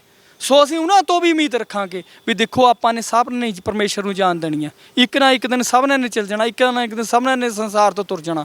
ਲੇਕਿਨ ਆਪਾਂ ਉਹ ਕਰਮ ਕਮਾ ਕੇ ਜਾਈਏ ਜਿਹਦੇ ਨਾਲ ਆਪਾਂ ਵਾਕਈ ਕਲਗੀਧਰ ਪਿਤਾ ਦੀ ਗੋਦ ਦਾ ਹੱਕ ਮਾਣ ਸਕੀਏ। ਜਿਹੜੇ ਕੰਮ ਕਰਨੇ ਵਾਸਤੇ ਆਏ ਆ ਆਪਾਂ, ਆਇਓ ਪੜ੍ਹ ਸੁਣ ਕੋ ਬਾਣੀ, ਨਾਮ ਬਸਾਰ ਲੱਗਿਆ ਲਾਲਚ, ਬਿਰਥਾ ਜਨਮ ਪੁਰਾਣੀ ਪੁਰਾਣੀ, ਤੂੰ ਆਇਆ ਲਾਹਾ ਲੈਣ, ਲੱਗਾ ਕਿਤ ਕੋ ਪਕੜੇ, ਸਭ ਮੁਕਦੀ ਚੱਲੀ ਰਹਿਣ। ਸੋ ਅੱਜ ਆਪਾਂ ਨੂੰ ਜ਼ਰੂਰ ਜਾਗਣ ਦੀ ਲੋੜ ਹੈ। ਮਾਂ ਸਰਕਾਰ ਨੂੰ ਵੀ ਬੇਨਤੀ ਕਰਾਂਗੇ ਵੀ ਤੁਸੀਂ ਵੀ ਸਿੱਖ ਇੱਕ ਤੁਹਾਡੇ ਸਿਰ ਤੇ ਦਸਤਾਰ ਸੌਂਦੀ ਹੈ। ਜੇ ਪਿਛਲੀਆਂ ਸਰਕਾਰਾਂ ਨੇ ਗਲਤੀ ਕੀਤੀ ਹੈ ਤਾਂ ਤੁਸੀਂ ਇਸ ਬੱਸ ਟਰਮੀਨਲ ਨੂੰ ਵਧੀਆ ਦਿੱਖ ਦੇ ਕੇ ਬਾਬਾ ਬੰਦਾ ਸਿੰਘ ਬਹਾਦਰ ਦਾ ਜੋ ਵੀ ਉਹਦੇ ਬਾਬਤ ਲਿਖ ਸਕਦੇ ਹੋ, ਸਿੱਖ ਉਹਨਾਂ ਨੂੰ, ਫਿਲਾਸਫਰਾਂ ਨੂੰ, ਵਿਦਵਾਨਾਂ ਨੂੰ ਬੁਲਾ ਕੇ ਉਹ ਲਿਖੋ, ਜੋ ਵੀ ਦਿਖਾਉਣਾ ਚਾਹੁੰਦੇ ਹੋ ਸਿੱਖ ਉਹਦੇ ਮੁਤਾਬਕ ਵਧੀਆ ਦਿਖ ਦਿਓ ਅਤੇ ਇਸ ਬੱਸ ਅੱਡੇ ਨੂੰ ਐਨ ਵਧੀਆ ਬਣਾਓ ਤਾਂ ਕਿ ਦੁਨੀਆ ਦੇ ਵਿੱਚ ਇੱਕ ਦਿਖ ਜਾਵੇ ਵੀ ਮੋਹਾਲੀ ਦੇ ਵਿੱਚ ਬਾਬਾ ਬੰਦਾ ਸਿੰਘ ਬਹਾਦਰ ਦੇ ਨਾਮ ਤੇ ਇੱਕ ਬੱਸ ਅੱਡਾ ਬਹੁਤ ਵਧੀਆ ਹੈ। ਜਿਹੜੀ ਚੀਜ਼ ਦਾ ਪਤਾ ਲੱਗੇ ਸਾਨੂੰ ਵੀ ਸਾਡਾ ਵੀ ਫਕਰ ਮਾਣ ਦੇ ਨਾਲ ਸਿਰ ਉੱਚਾ ਹੋਵੇ। ਤੇ ਐਸਜੀਪੀਸੀ ਨੂੰ ਵੀ ਬੇਨਤੀ ਹੈ ਵੀ ਉਹਨਾਂ ਨੂੰ ਵੀ ਚਾਹੀਦਾ ਹੈ ਵੀ ਜਿੱਥੇ ਜਿੱਥੇ ਵੀ ਸਾਡੇ ਸਿੱਖ ਸੰਸਥਾਵਾਂ, ਕੋਈ ਸਿੱਖ ਆਗੂਆਂ ਦੇ, ਸਿੱਖ ਯੋਧਿਆਂ ਦੇ ਨਾਮ ਲਿਖੇ ਹੋਏ ਨੇ, ਉਹਨਾਂ ਦੇ ਰਿਲੇਟਿਵ ਕੋਈ ਜਗ੍ਹਾ ਹੈ, ਉਸ ਦੇ ਉੱਤੇ ਉਹਨਾਂ ਨੂੰ ਵੀ ਚਾਹੀਦਾ ਹੈ ਵੀ ਉਹਨਾਂ ਦੇ ਐਸਜੀਪੀਸੀ ਮੈਂਬਰ ਸਾਹਿਬਾਨ ਉਹਨਾਂ ਇਲਾਕਿਆਂ ਦੇ ਵਿੱਚ ਦੇਖਣ, ਜਿੱਥੇ ਕਿਤੇ ਵੀ ਇਸ ਤਰ੍ਹਾਂ ਦਾ ਕੋਈ ਖਿਲਵਾੜ ਹੁੰਦੀ ਹੈ ਉਹਨਾਂ ਨੂੰ ਆਪ ਅੱਗੇ ਹੋ ਕੇ ਉਸ ਪ੍ਰਤੀ ਪ੍ਰਸ਼ਾਸਨ ਨੂੰ ਦੱਸਣਾ ਚਾਹੀਦਾ ਤੇ ਉਹ ਬੰਦ ਕਰਵਾਉਣੀ ਚਾਹੀਦੀ ਹੈ। ਇਹ ਉਹਨਾਂ ਦਾ ਵੀ ਫਰਜ਼ ਹੈ। ਨਹੀਂ ਤਾਂ ਫਿਰ ਆਪਾਂ ਸਾਰੇ ਹੀ ਪਰਮੇਸ਼ਰੀ ਦਰਗਾਹ ਦੇ ਵਿੱਚ ਦੋਸ਼ੀ ਹੋਵਾਂਗੇ, ਚਾਹੇ ਕੋਈ ਵੀ ਹੈ। ਕਿਉਂਕਿ ਇੱਕ ਤਾਂ ਉਹ ਲੋਕ ਆ ਜਿਨ੍ਹਾਂ ਨੇ ਆਪਦੇ ਬੱਚੇ ਕੰਧਾਂ ਚਣਾ ਲਏ, ਆਪਣੇ ਬੱਚੇ ਸ਼ਹੀਦ ਕਰਾ ਲਏ ਤੇ ਉਹ ਅਕੀਦੇ ਤੋਂ, ਧਰਮ ਤੋਂ ਡੋਲੇ ਨਹੀਂ। ਤੇ ਅਸੀਂ ਕੀ ਕੀਤਾ? ਰੱਬ ਭੁੱਲੇ ਹੋਏ ਆ, ਪਰਮੇਸ਼ਰ ਤੇ ਭੁੱਲੇ ਆ। ਵਿਆਪਨ ਸਭੇ ਰੋਗ, ਖਿਨਮੈ ਕੌੜੇ ਹੋਏਗੇ, ਜਿੱਤੜੇ ਮਾਇਆ ਭੋਗ। ਇਹ ਸਾਡੀ ਕਹਾਣੀ ਉਹ ਜ਼ਰੂਰ ਦੱਸਦੀ ਹੈ। ਆਖਰ ਦੇ ਵਿੱਚ ਫਿਰ ਮੈਂ ਉਹੀ ਜ਼ਰੂਰ ਮੈਂ ਉਹਨਾਂ ਯੋਧਿਆਂ ਨੂੰ ਚੇਤੇ ਕਰਦਾ ਹੈ ਵੀ ਸਰਕਾਰ ਨੇ ਅਣਗੌਲਿਆ ਕੀਤਾ ਹੈ। ਅੱਜ ਹਰ ਇੱਕ ਦੇ ਕੰਨਾਂ ਦੇ ਵਿੱਚ ਉਹ ਬੋਲ ਜ਼ਰੂਰ ਜਾਣੇ ਚਾਹੀਦੇ। ਕਦੇ ਸਮਾਂ ਮਿਲਿਆ ਪੂਰੀ ਕਵਿਤਾ ਤੁਹਾਡੇ ਚੈਨਲ 'ਚ ਵੀ ਰੱਖਾਂਗੇ ਆਪਾਂ। ਵੈਸੇ ਸਰਦਾਰ ਅਜਮੇਰ ਸਿੰਘ ਉਹਨਾਂ ਨੇ ਉਹਨਾਂ ਦੀ ਕਵਿਤਾ ਰਿਲੀਜ਼ ਕੀਤੀ ਹੈ। ਮੈਨੂੰ ਸਕੂਲ ਟਾਈਮ ਤੋਂ ਹੀ, ਛੋਟੇ ਟਾਈਮ ਤੋਂ ਹੀ ਸ਼ੌਂਕ ਸੀ ਵੀ ਕਰਤਾਰ ਸਿੰਘ ਸਰਾਭੇ ਦੀਆਂ ਆਖਰੀ ਲਾਈਨਾਂ ਹੈ, ਉਹ ਵੀ ਨਹੀਂ ਸਰਕਾਰ ਨੇ ਕਦੇ ਦੱਸੀਆਂ ਵੀ ਸਾਡੇ ਵੀਰ ਨੂੰ ਤੁਸੀਂ ਨਾ ਫਿਕਰ ਕਰਨਾ, ਸਾਡੇ ਵੀਰ ਨੂੰ ਤੁਸੀਂ ਨਾ ਫਿਕਰ ਕਰਨਾ, ਵਿਦਾ ਬਖਸ਼ਣੀ ਖੁਸ਼ੀ ਦੇ ਨਾਲ ਸਾਨੂੰ, ਬਾਰਸ਼ੀ ਤੋਪ ਬੰਦੂਕ ਤੇ ਤੀਰ ਬਖਸ਼ੀ, ਕੱਟ ਸਕਦੀ ਨਹੀਂ ਤਲਵਾਰ ਸਾਨੂੰ, ਸਾਡੀ ਆਤਮਾ ਸਦਾ ਅਡੋਲ ਵੀਰੋ, ਕਰੂ ਕੀ ਤੁਫੰਗ ਦਾ ਵਾਰ ਸਾਨੂੰ, ਸਾਡੇ ਗੁਰਾਂ ਨੇ ਧਰਮ ਤੋਂ ਪੁੱਤ ਬਾਰੇ ਦਿਸੇ ਲਿਸ਼ਕਦੀ ਨੇਕ ਮਿਸਾਲ ਸਾਨੂੰ, ਦਿਸੇ ਲਿਸ਼ਕਦੀ ਨੇਕ ਮਿਸਾਲ ਸਾਨੂੰ। ਉਹਨਾਂ ਨੇ ਧਰਮ ਦੀ ਗੱਲ ਕੀਤੀ ਸੀ, ਲੇਕਿਨ ਸਰਕਾਰਾਂ ਨੇ ਉਹ ਕਵਿਤਾ ਵੀ ਪਾਸੇ ਰੱਖਤੀ ਬਿਨਾਂ ਲੋਕਾਂ 'ਚ ਉਹ ਜਜ਼ਬਾ ਹੀ ਨਾ ਧਰਮ ਦਾ ਜਾਵੇ। ਲੇਕਿਨ ਉਹ ਨਾ ਦੇਖੋ, ਸ਼ਹੀਦੀ ਹੋਣ ਤੋਂ ਪਹਿਲਾਂ ਵੀ ਸਾਡੇ ਉਹਨਾਂ ਬਾਬਿਆਂ ਵੱਲੋਂ, ਮੈਂ ਬਾਬੇ ਆਖਦਾ ਹੈ ਕਿਉਂਕਿ ਉਹ ਬਾਬੇ ਸਨ ਸਾਡੇ, ਬੱਬਰ ਸੂਰਮੇ ਸਨ, ਸਿਆਣੀਆਂ ਗੱਲਾਂ ਕਰ ਕਾਲੀ, ਉਹਨਾਂ ਨੇ ਫਾਂਸੀ ਚੜ੍ਹਨ ਤੋਂ ਪਹਿਲਾਂ ਜਿਹੜੀਆਂ ਇੱਕ ਬੰਦ, ਜੇ ਤੁਸੀਂ ਇੱਕ ਬੰਦ ਪੜ੍ਹੋ ਤੁਹਾਨੂੰ ਪੜ੍ਹ ਕੇ ਰੋਣਾ ਆਊਗਾ, ਤੁਹਾਨੂੰ ਪਤਾ ਲੱਗੇਗਾ ਵੀ ਇਤਿਹਾਸ ਨੂੰ ਕਿਹਨਾਂ ਉਹਨਾਂ ਦੇ ਵਿੱਚ ਮੇਰੇ ਖਿਆਲ 'ਚ ਤਰਜਮਾ ਦੇ ਕੇ ਇੱਕ ਕੁੱਜੇ 'ਚ ਸਮੁੰਦਰ ਬੰਦ ਕੀਤਾ ਅਤੇ ਧਰਮ ਨੂੰ ਸਭ ਤੋਂ ਉੱਪਰ ਲੈ ਕੇ ਗਏ। ਧਰਮ ਦਾ ਝੰਡਾ ਸਭ ਤੋਂ ਪਹਿਲਾਂ ਵੀ ਸਾਡੇ ਗੁਰਾਂ ਨੇ ਧਰਮ ਤੋਂ ਪੁੱਤ ਬਾਰੇ ਦਿਸੇ ਲਿਸ਼ਕਦੀ ਨੇਕ ਮਿਸਾਲ ਸਾਨੂੰ। ਅਖੀਰ ਦੇ ਵਿੱਚ ਇਹ ਸਤਰਾਂ ਉਹ ਪੜ੍ਹ ਕੇ, ਗਾ ਕੇ, ਲਿਖ ਕੇ ਫਿਰ ਉਹਨਾਂ ਨੇ ਫਾਂਸੀ ਦਾ ਰੱਸਾ ਚੁੰਮਿਆ। ਸੋ ਅੱਜ ਆਪਾਂ ਵੀ ਉਹਨਾਂ ਕਦਰਾਂ ਕੀਮਤਾਂ ਨੂੰ ਜਿਉਂਦਾ ਰੱਖੀਏ ਤਾਂ ਕਿ ਆਪਣਾ ਲੋਕ ਤੇ ਪ੍ਰਲੋਕ ਸਫਲ ਹੋਵੇ ਜੀ। ਬਹੁਤ ਸ਼ੁਕਰੀਆ ਜੀ। ਸੋ ਜ਼ਰੂਰ ਭਗਵੰਤ ਮਾਨ ਸਰਕਾਰ ਧਿਆਨ ਦੇਵੇ। ਬਾਬਾ ਬੰਦਾ ਸਿੰਘ ਬਹਾਦਰ ਬੱਸ ਟਰਮੀਨਲ ਮੋਹਾਲੀ, ਜਿਹਦਾ ਹਾਲ ਵੇਖਦੇ ਆ ਤਾਂ ਤਰਸ ਆਉਂਦਾ ਹੈ ਔਰ ਦੁੱਖ ਵੀ ਹੁੰਦਾ ਹੈ, ਗੁੱਸਾ ਵੀ ਆਉਂਦਾ ਹੈ। ਗੁੱਸਾ ਸਰਕਾਰਾਂ ਤੇ ਆਉਂਦਾ ਵੀ ਯਾਰ 700 ਕਰੋੜ ਤੁਸੀਂ ਫੂਕ ਦਿੱਤਾ ਤੇ ਘੱਟੋ ਘੱਟ ਇਹਨੂੰ ਚਲਾ ਹੀ ਲੈਂਦੇ। ਚਲੋ ਬਾਦਲ ਸਰਕਾਰ ਤਾਂ ਇਹ ਕਹਿ ਦੂਗੀ ਵੀ 2016 ਦੇ ਵਿੱਚ ਦਸੰਬਰ ਦਾ ਮਹੀਨਾ ਸੀਗਾ ਤੇ ਉਸ ਤੋਂ ਬਾਅਦ ਤਾਂ ਜੀ ਵੋਟਾਂ ਆ ਗਈਆਂ ਜੀ, ਸਾਡਾ ਸਮਾਂ ਹੀ ਨਹੀਂ ਲੱਗਿਆ। ਪਰ ਗੱਲ ਆਉਂਦੀ ਹੈ ਫਿਰ ਕੈਪਟਨ ਸਰਕਾਰ ਨੇ ਵੀ ਕੁਝ ਨਹੀਂ ਕੀਤਾ। ਭਗਵੰਤ ਮਾਨ ਸਰਕਾਰ ਦੇ ਧਿਆਨ ਦੇ ਵਿੱਚ ਲਿਆ ਰਹੇ ਹਾਂ ਵੀ ਨਲਾਇਕੀਆਂ ਪਿੱਛੇ ਜਿਹੜੀਆਂ ਕੀਤੀਆਂ ਨੇ ਉਹਨਾਂ ਨੂੰ ਦਰੁਸਤ ਕੀਤਾ ਜਾਵੇ ਔਰ ਤੁਹਾਡੇ ਤੋਂ ਉਮੀਦ ਕਰਦੇ ਹਾਂ ਵੀ ਇਹ ਬੱਸ ਸਟੈਂਡ ਵੀ ਚੱਲੂਗਾ ਔਰ ਜਿਹੜੇ ਇਹਦੇ ਉੱਤੇ ਇਹ ਚੀਜ਼ਾਂ ਲਿਖੀਆਂ ਹੋਈਆਂ ਤਾਂ ਇਹ ਸਾਡੇ ਯੋਧਿਆਂ ਦੇ ਮੁਤਾਬਕ, ਸਾਡੇ ਯੋਧਿਆਂ ਦੀਆਂ ਜੀਵਨੀਆਂ ਇੱਥੇ ਹੋਣਗੀਆਂ ਔਰ ਕੋਈ ਵੀ ਧੀ ਭੈਣ ਆਉਂਦਾ ਹੈ ਉਹ ਆਪਣੇ ਇਤਿਹਾਸ ਨੂੰ ਪੜ੍ਹ ਕੇ ਫਖਰ ਮਹਿਸੂਸ ਕਰੇ। ਜਾਂ ਜਿਹੜੇ ਬੱਚੀਆਂ ਦੇ ਨਾਲ ਮਾਪਿਆਂ ਨੇ ਆਉਣਾ, ਜੇ ਉਹ ਇਸ ਤਰ੍ਹਾਂ ਧੀਆਂ ਭੈਣਾਂ ਦੇ ਲੱਕ ਮਿਣਨੇ ਵਾਲੀਆਂ ਗੱਲਾਂ ਜਾਂ ਉਹ ਨਾਰ ਦੇ ਗੱਲ ਆਉਂਦੀ ਹੈ ਤਾਂ ਹੋਰ ਚੀਜ਼ਾਂ ਜਿਹੜੀਆਂ ਲਿਖੀਆਂ ਹੋਈਆਂ ਨੇ ਇੱਥੇ, ਤਾਂ ਉਹ ਸ਼ਰਮ ਮਹਿਸੂਸ ਨਾ ਕਰਨ ਵੀ ਅਸੀਂ ਕਿੱਥੇ ਯਾਰ, ਇੱਕ ਸਰਕਾਰਾਂ ਦੇ ਕੰਮ ਹੈ। ਇਹ ਤਾਂ ਲੱਚਰ ਗਾਉਣ ਵਾਲੇ ਚਲੋ ਗਾਏ ਜਾਂਦੇ ਆ, ਪਰ ਸਰਕਾਰਾਂ ਤਾਂ ਲੋਕਾਂ ਨੂੰ ਜਾਗਰੂਕ ਕਰਨ ਵਾਲੀਆਂ ਹੁੰਦੀਆਂ ਨੇ। ਸੋ ਇਸ ਕਰਕੇ ਸਾਡੀ ਬੇਨਤੀ ਹੈ ਵੀ ਜਿੱਥੇ ਇਸ ਬੱਸ ਸਟੈਂਡ ਨੂੰ ਸਵਾਰਿਆ ਜਾਵੇ, ਨਿਖਾਰਿਆ ਜਾਵੇ, ਉੱਥੇ ਇਹਦੇ ਉੱਤੇ ਜੋ ਲਿਖੇ ਗਏ ਨੇ ਬੋਲੇ ਤਾਂ ਉਹਨਾਂ ਨੂੰ ਵੀ ਬਦਲਿਆ ਜਾਵੇ।